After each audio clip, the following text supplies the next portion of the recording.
আজি গৈছিলোঁ গোলাঘাটলৈ বুলি খুৰীৰ লগত গৈছিলোঁ। একদম নিজৰ ঘৰৰে বিয়া এখন আহি আছে, তুলনি বিয়া এখন নিজৰ ভণ্টিৰ।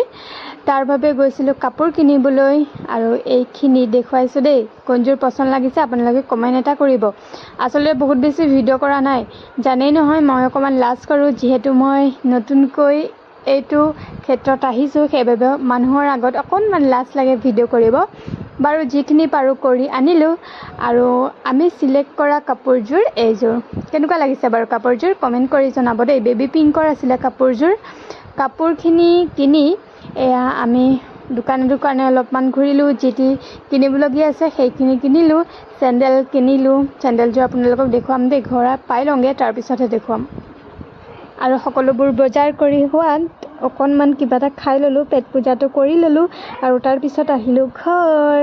মই একদম দুখীয়া বনি গৈছিলোঁ ৰাইজ, সেইবাবে অকল চেণ্ডেল এযোৰহে ল'লোঁ। এইযোৰ কেনেকুৱা লাগিছে বাৰু? কাপোৰযোৰ যেতিয়া ভণ্টিয়ে বিয়াত পিন্ধিব আপোনালোকক মই ভালকৈ দেখুৱাম, সকলোৱে চাব দেই। আজিলৈ আহিছোঁ, বাই বাই।